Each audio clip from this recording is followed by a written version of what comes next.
Kajing duai shwa ban puli ya kaktien ublay.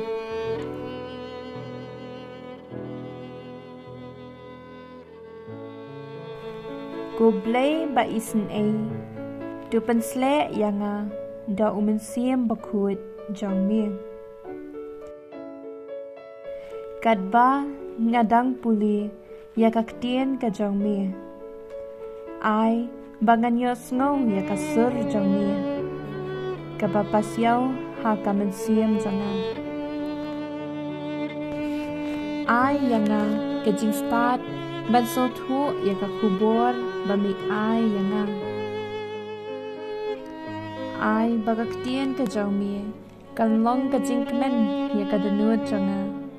Bat kasyarak ya kikcat janga. Ay yanga kabor bantay ya kajing im janga halor kaktien jangmi. Tu ay baki e baro kinlong hanga katkum kaktien jangmi. Penkemen yanga habang ayos ngo ya kaktien jangmi. Bat bangan ri kendong yaka. Keren ko try nga kasyakri jangmi nga snap. Kasi buram ukrisim. Kaju kule na Gospel Lukas kalanong arpulay katkot lai pusan aduk saut pusan.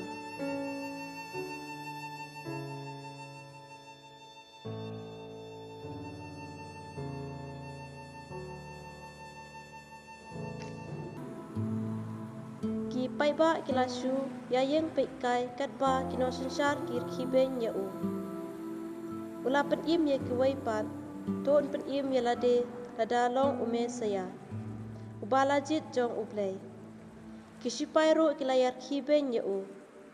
Kilawan bat kila terwa ha u kasirka bat kila om. To pelai ye lade lada melong usim kiju.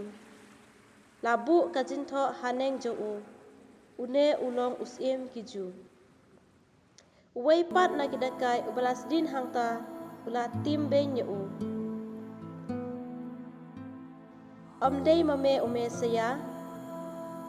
To pelai elade bat yangi.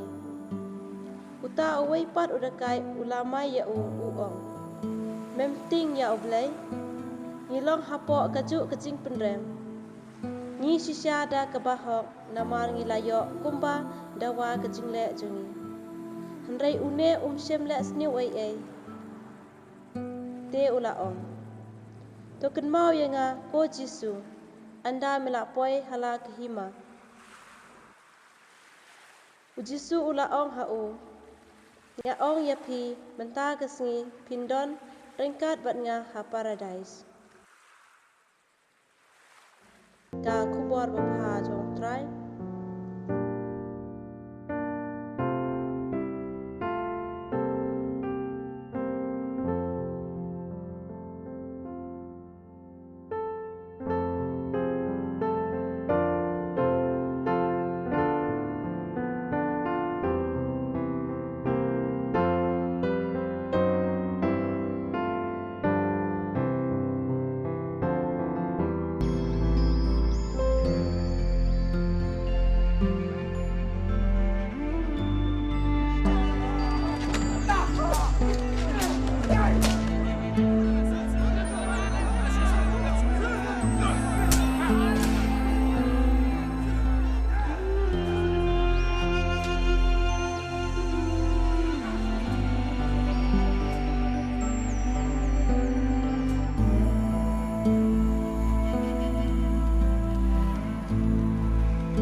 Jesus said, Father, forgive them, for they do not know what they are doing.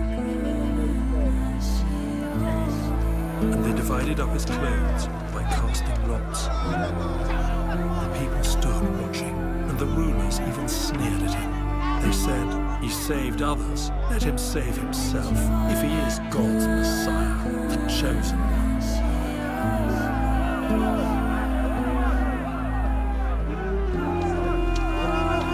The soldiers also came up and mocked him. They offered him wine and vinegar and said, "If you are the king of the Jews, save yourself." There was a written notice above him which read, "This is the King of the Jews." One of the criminals who hung there hurled insults at him. "Aren't you the Messiah? Save yourself and us." But the other criminal rebuked him. "Don't you fear God," he said, "since you are under the same sentence. We are punished justly, for we are getting what our deeds deserve. But this man has done nothing wrong." Then he said, "Jesus, remember me when you come into your kingdom." Jesus answered him, "Truly, I tell you, today you will be with me in paradise." Kajing yara eme God grace.